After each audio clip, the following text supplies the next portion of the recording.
टूटे हुए घर को निहारते, सरकारी हैंडपंप पर नहाते, दातून लेकर लौटते, बच्चों के साथ खेलते, कभी साइकिल चलाते तो कभी मंदिर के बाहर बैठकर साधना करते।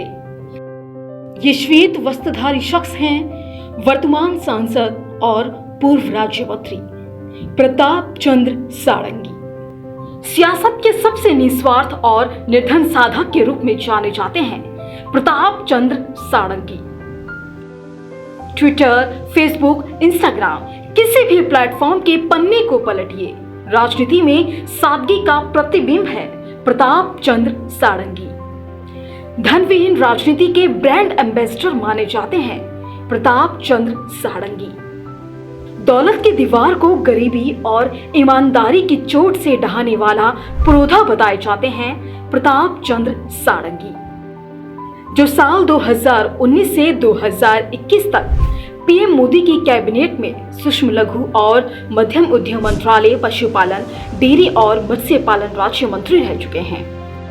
67 वर्षीय प्रताप चंद्र सारंगी का जन्म वैसे तो 4 जनवरी साल 1955 को उड़ीसा के बालासोर जिले के नीलगिरी के गोपीनाथपुर गांव में हुआ है। सारंगी जी ने स्थानीय फकीर मोहन कॉलेज से ग्रेजुएशन की डिग्री ली है। बचपन से ही प्रताप सारंगी बहुत आध्यात्मिक रहे हैं।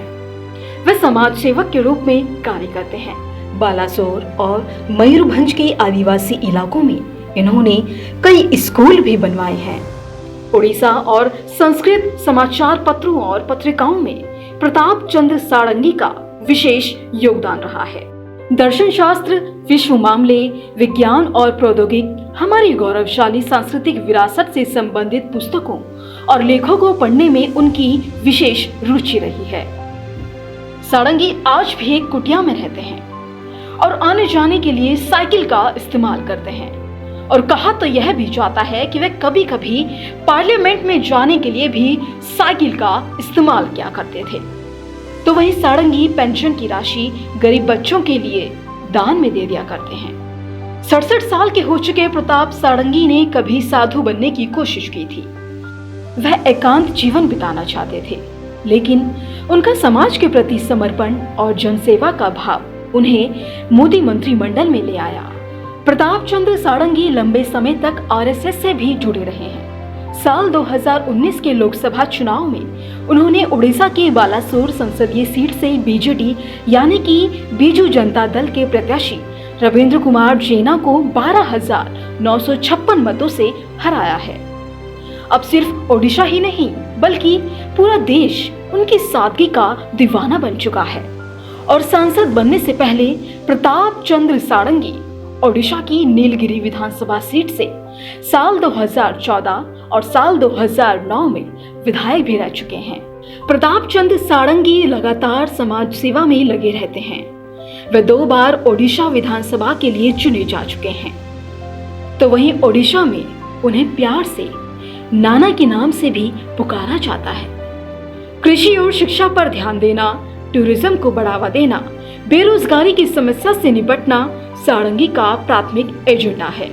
आज के दौर में जब राजनीति करोड़ों खर्च कर अरबों कमाने का जरिया बन चुकी है, वहीं प्रताप सारंगी राजनीति में सादगी की प्रतिमूर्ति बन गए हैं। प्रताप सारंगी अपना बड़ा सा मकान, गाड़ी या फिर पुलिस फोर्स जैसे तमाम तामझाम से दूर रहते हैं।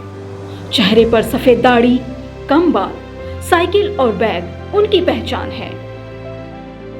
प्रताप चंद्र सारंगी एकदम साधारण कपड़े पहनते हैं और वे आज भी ग्राम पंचायत के हैंडपंप पर स्नान करते हैं। सारंगी अक्सर कहते हैं, मेरा जीवन बचपन से ही ऐसा है। भले ही मैं सांसद और मंत्री क्यों ना बन गया हूँ, लेकिन मैं बदलने वाला नहीं हूँ। मैं लोगों के लिए जीवित हूँ और मैं अपने इस सिद्धांत पर जीवन भर कायम रहूंगा। और इसीलिए आजादी के अमृत महोत्सव के अंतर्गत हर घर तिरंगा अभियान के तहत former minister of state and member of parliament mister Pratap Chandra Sarangi ने नई दिल्ली स्थित कृषि जागरण मीडिया हाउस का दौरा किया, जहां सारंगी ने कृषि जागरण के युवा और गतिशील कर्मचारियों की सराहना करते हुए कहा कि मैं देश का भविष्य आप में देखता हूँ। तो वहीं उन्होंने अपने भाषण के दौरान जैविक खेती, विभिन्न सरकारी योजनाओं और महिला किसानों को उनकी फसल के मूल्यवर्धन के माध्यम से सशक्त बनाने के बारे में बातचीत की। साथ ही उन्होंने जैविक खेती में सुधार के लिए कुछ उपाय भी साझा किए।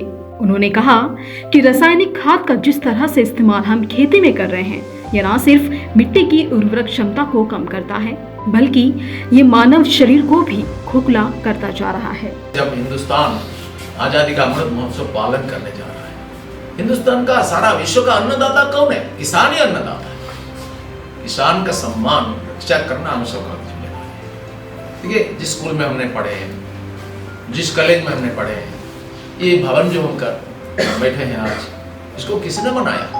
हम नहीं बनाया। ये माइक मैंने नहीं बनाया, ये शर्ट मैंने नहीं बनाया, ये गरीब किसान मजदूर हमारे लिए बनाया। तो वहीं उन्होंने राष्ट्रपति द्रौपदी मुर्मू के साथ अपनी हालिया मुलाकात के बारे में भी बातचीत की। सारंगी ने कहा कि वह उड़ीसा की एक आदिवासी महिला को देश का नेतृत्व करते देख बेहद गर्व महसूस करते हैं।